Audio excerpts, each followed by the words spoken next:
ম্যাচে আমরা কতটা বেটার পারফরম্যান্সে তাদেরকে দেখতে পাবো।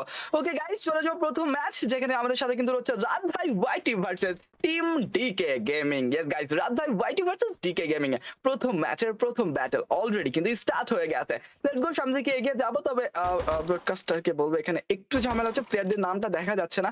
রাত ভাই ওয়াইটির 4টি প্লেয়ারের নাম কিন্তু দেখা যাচ্ছিল না। লেটস গো গাইস, চলো আমরা কিন্তু সেই জায়গাতে যাবো, এগিয়ে যাবো, কতটুকু বেটার পারফরমেন্স দিতে পারবে, কতটুকু টপ নচ লেভেল টিম কম্বিনেশনটা দেখতে পাবো কাদের কাছ থেকে। তবে হ্যাঁ, অবশ্যই রাত ভাই হোয়াইট নিজেদেরকে হারিয়ে ফেলছে। মাহফুজ প্রথমেই হয়ে গেল নকডাউন, তাকে কিন্তু নকডাউনটা করে ফেলছে ফ্ল্যাশকে অপোজিট সাইড থেকে। ডিকে গেমিং থেকে ফ্ল্যাশও হয়ে যাবে নকডাউন, বাট অপোজিটে আবার আলিফকে চেক ডাউন করে ফেলা বলছে। ডিকে গেমিং এগিয়ে যাবে 2v2 একটা সিনারি, সেই জায়গা থেকে ডিকে গেমিং টোটালি প্রথম ম্যাচ থেকে বাংলাদেশ টপান এক্স রাত ভাইকে খেলতেই পারো। ব্যাক টু ব্যাক তিনটে ম্যাচ দেখবো, যেটা একটি বারমুডা, পুরগাটোরি এবং কালাহারিতে হতে যাচ্ছে সিএস ম্যাচ। তবুও ব্যাক টু ব্যাক ম্যাচগুলো কোন টিম কতটুকু ভালো ডমিনেট করতে পারবে। তবে এখানে মাহফুজ, প্রান্ত, আলিফ পুরো টিমটাই কিন্তু একটু একটু করে এগিয়ে যাচ্ছে। অপোজিট সাইডে কিন্তু রাকিব, জিরো ফায়ার, সোহেল রয়েছে, বাট এগিয়ে যাবে না। ফ্ল্যাশকে দেখতে পাবো একটু পিছনে রয়েছে, তবে সেই জায়গা থেকে কতটুকু ভালো পিছিয়ে থাকতে পারবে টিমটাকে কাভার করার সুযোগটা রয়েছে।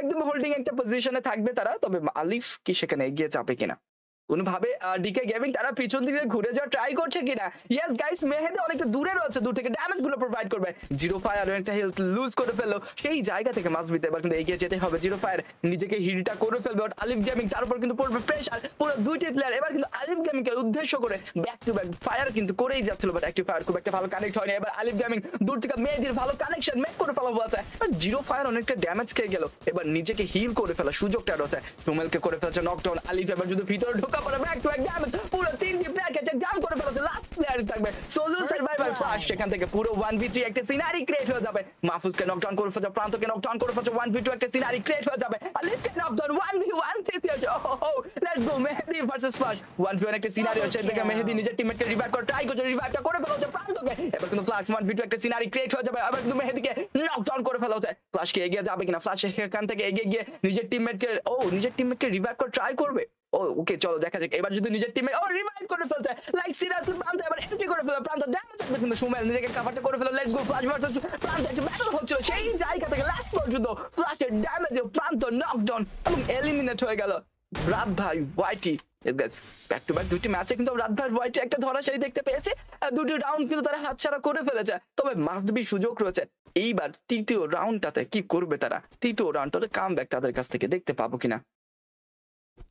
ইয়েস গাইস, তবে হ্যাঁ, রাত ভাই করে ফেলেছে, সেই জায়গা থেকে জিরো ফায়ার এবং রাকিব দুটি কিল পয়েন্ট যুক্ত করে ফেললো। সুমেল এখন পর্যন্ত কিলের দেখাটা পায়নি। তবে মাস্ট রাত ভাই ওয়াইটি আলিফ একদমই হোল্ড করে যাবে। সুযোগের সদ্ব্যবহার করার জন্য যতটুকু সম্ভব অপেক্ষা তাদের করতেই হবে।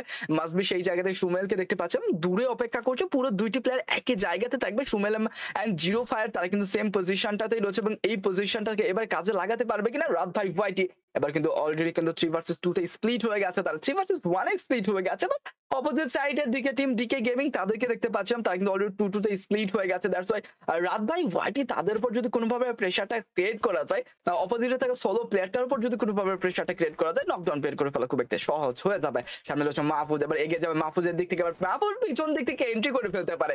মাহফুজ এবার পিছন থেকে এসে সারপ্রাইজ শট, সারপ্রাইজ অ্যাটাক করে ফেলতে পারে। অপেক্ষা করছে মাহফুজ, এবার কিন্তু অনেকটা দেরি করে ফেলা, আরেকটু এগিয়ে আসা উচিত ছিল মাহফুজের, বাট মাহফুজ রিস্ক নাহি লেনে কা। আলিফকে দেখতে পাচ্ছিলাম দূর থেকে ড্যামেজ গুলো প্রোভাইড করা ট্রাই করলো, এবার একটু একটু করে তাদের এগিয়ে যেতেই হবে। প্রান্ত জায়গাটা পরিবর্তন করে ফেলে, আবার নিজের টিমমেটদের কাছে ফিরে আসবে প্রান্ত, বাট মাহফুজকে দেখতে পাচ্ছি দূর থেকে গ্রেনেডের ইউজ করাবে। গ্রেনেড পারফেক্টলি গিয়ে দুইটা নকডাউন আসতে পারে, ভালো ড্যামেজ হয়েছে, রাকিব নকডাউন হয়ে যাবে, জিরো ফায়ার এবং এগিয়ে যাচ্ছে জিরো ফায়ার। সুমেলকে দেখতে পাচ্ছি, সুমেলের সামনে প্লেয়ার ড্যামেজ এখান থেকে ইউএমপি স্প্রেটা করা হয়েছিল, খুব একটা আলিফকে রেড নাম্বার সাথে টেক ডাউন করে ফেলেছে রাত ভাই ওয়াইটি।